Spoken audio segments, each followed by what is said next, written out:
Hello everyone. सो अब हम law of torts के लेक्चर को आगे बढ़ाएंगे। जो हमारे रिमेनिंग डिफेंसेस है लॉ ऑफ टॉर्ट्स के, इसको करेंगे जैसे एक्ट ऑफ गॉड है, प्राइवेट डिफेंस, नेसेसिटी और स्टेट्यूटरी अथॉरिटी। जो लास्ट के हमारे चार डिफेंसेस बचे हुए हैं, हम उनको आज कंप्लीट कर देंगे। आगे बढ़ते हैं। तो पहले पढ़ेंगे what is act of God. Act of God क्या होता है। पीपीटी में भी आप लोग देखिए, जो नोट्स बना रहे हैं वो पीपीटी का तो लिख ही लीजिए, जो मैं बोल रहा हूँ वो भी नोट कर लीजिएगा। तो एक्ट ऑफ गॉड क्या होता है। एक्ट ऑफ गॉड वो होता है जब कोई अप्राकृतिक मतलब अननेचुरल चीज हो जाए, ठीक है, इसकी वजह से कोई एक्सीडेंट कॉज हो जाए, वो होता है एक्ट ऑफ गॉड। जहाँ कोई ह्यूमन इन्वॉल्वमेंट ना हो। जैसे अभी आप लाइबिलिटीज पढ़ेंगे, स्ट्रिक्ट लाइबिलिटीज, एब्सोल्यूट लाइबिलिटी। तो एक स्ट्रिक्ट लाइबिलिटी का केस है। स्ट्रिक्ट लाइबिलिटी में हमेशा डिफेंसेस अवेलेबल होते हैं।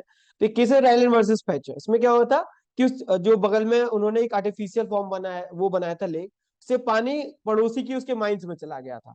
तो ये अननेचुरली उसको रोका गया था, इसलिए इसमें एक्ट ऑफ गॉड लगा था। हम इस केस को आगे डिस्कस करेंगे जब हम स्ट्रिक्ट लाइबिलिटी पढ़ेंगे, ठीक है। आगे बढ़ते हैं। तो अब हम करते हैं कि असेंशियल्स क्या होते हैं एक्ट ऑफ गॉड के। कोर्ट में आप कैसे कहेंगे कि एक्ट ऑफ गॉड था कि नहीं। तो वहां दो असेंशियल्स जरूरी होते हैं। पहला तो होता है कि नेचुरल फोर्स होना चाहिए।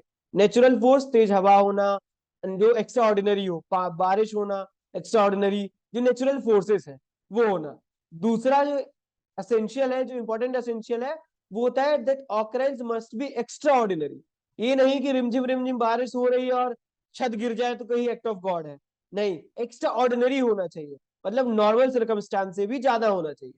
इसमें केस दिया हुआ है रामलिंगा वर्सेस नारायणा। जिसमें क्या हुआ था, criminal activities of unruly mauve could not be considered act of God. अब आप लोग बताइए क्यों नहीं होगा एक्ट ऑफ गॉड।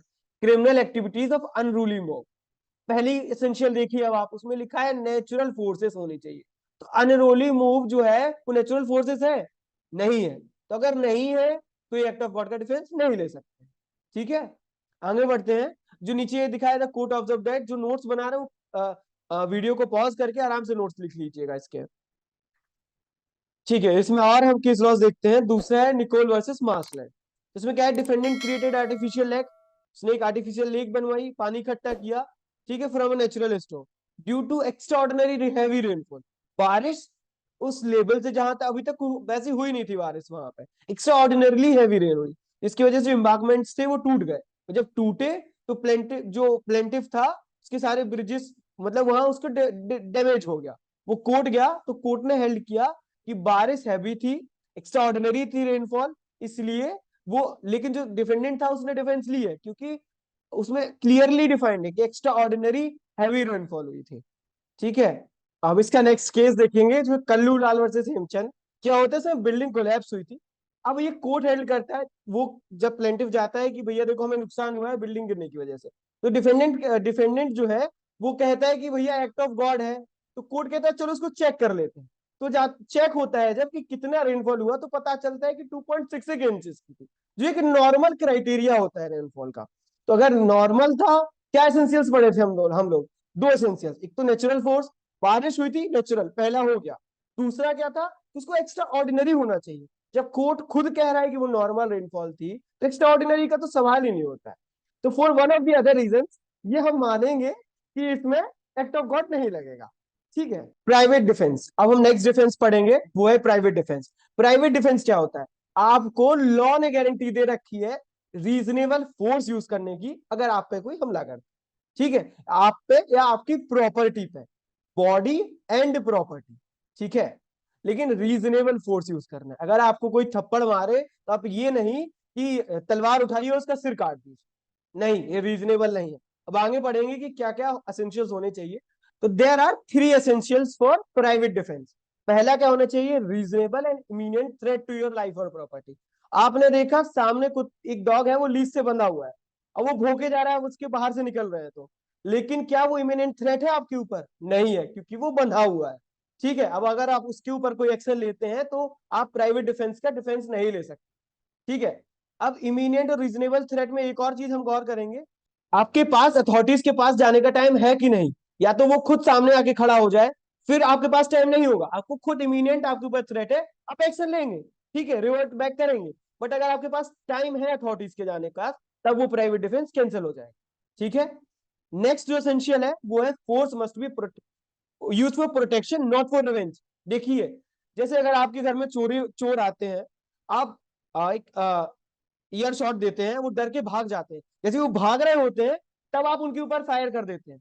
तो ये क्या हुआ, आपने अपने आप को प्रोटेक्ट नहीं किया डेंजर से, आपने रिवेंज लिया है, क्योंकि आपको इमिनेंट थ्रेट आपका खत्म हो चुका होता है जब वो आपके घर से पीट करके भाग रहे होते हैं।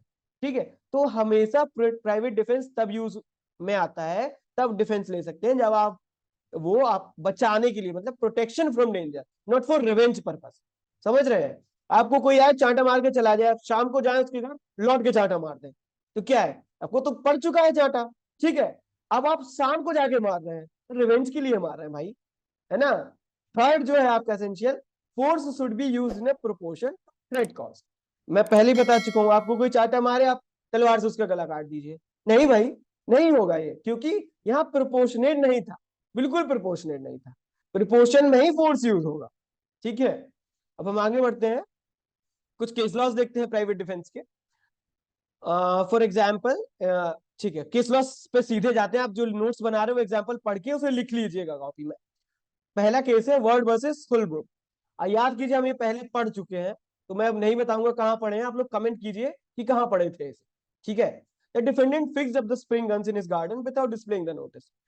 ट्रेसपास होती है, स्प्रिंग गन्स हर्ट करती है, जब नोटिस नहीं लगा होता है तो जस्टिफाइड नहीं था। ठीक है, तो plaintiff is entitled to get compensation for the injury suffered by him. ठीक है, क्योंकि उसने नोटिस नहीं दिया ना कि यह स्प्रिंग गन्स लगी हुई है, आपको इंजरी हो सकती है। नेक्स्ट केस है रामानुजा मुंडाली वर्सेस एम मंगन।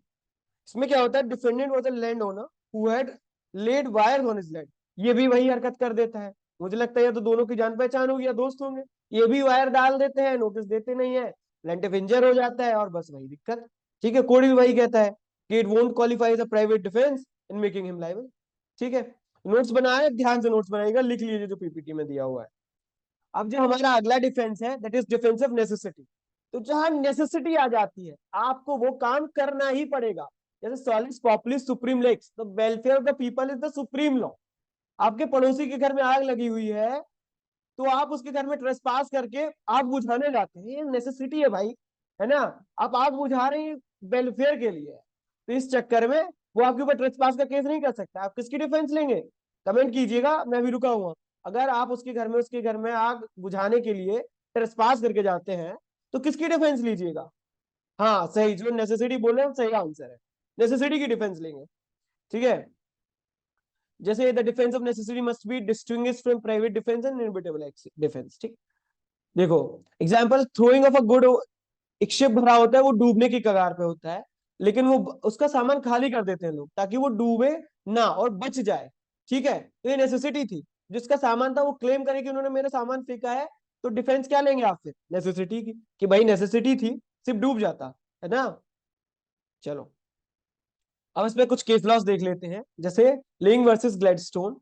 इसमें क्या हुआ था, हंगर स्ट्राइक हुई थी प्रिजन के द्वारा, तो जेल अथॉरिटीज थी, उन्होंने फोर्सफुली फीड किया था पर्सन को ताकि वो मर ना जाए। ठीक है, तो उन्होंने बोला कि ये तो बैटरी हो गई, उन्होंने जबरदस्ती मुझे खिलाया, है ना।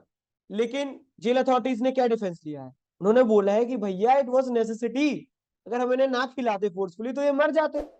इसमें नेसेसिटी का डिफेंस हुआ है। अब ये देखो, कॉब वर्सेस शार्प और कार्टर वर्सेस थॉमस, दोनों में एक ही चीज हुई थी।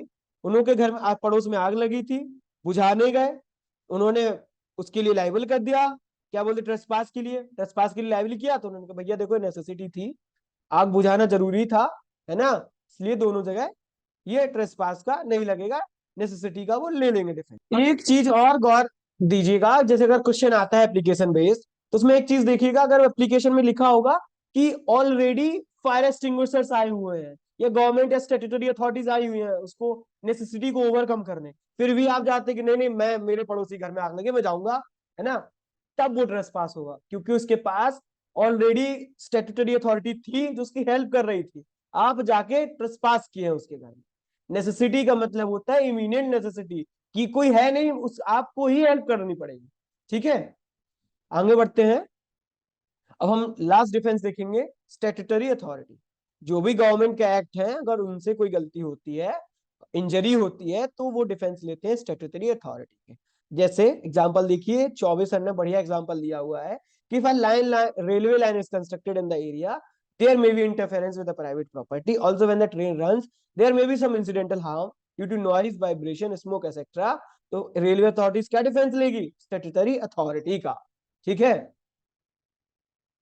चलो इसमें हम कुछ केस लॉस कर लेते हैं, जैसे वैंगल वर्सेस स्टेफ वेल्डे रेलन को। स्पार्क्स फ्रॉम इंजन, ट्रेन चल रही होती है, इंजन से स्पार्क निकलते हैं, प्लेंटिफ के घर के बगल में है ना, उसके घर में अपेलेंट्स की वुड डली होती है जो आग पकड़ लेती है। ठीक है, आग लग जाती है, इंजरी हो जाती है भाई। फिर वो डिफेंस क्या लेती है? रेलवे की स्टेट्यूटरी अथॉरिटी। हम गवर्नमेंट का काम कर रहे थे भाई, तो इसमें कुछ नहीं होगा। ठीक है, आगे बढ़ते हैं, तो Hammer versus Hammersmith railway company versus Brand. The value of a plaintiff's property depicted due to the loud noise and vibration produced by the trains on the railway line. The court held nothing could be claimed for damage suffered as it was done under the statutory provisions. ठीक है, इसमें भी यही defence लिया था। तो अब हमारा जो डिफेंसेस वाला पार्ट था लॉ ऑफ टॉर्ट्स में वो खत्म हो चुका है। अगर आपको कोई भी डाउट है या कुछ और इसमें समझ में नहीं आया जो आप पूछना चाहते हैं, तो हमें मेल कर दीजिए या फिर इंस्टाग्राम पे मैसेज कर दीजिएगा। Thank you.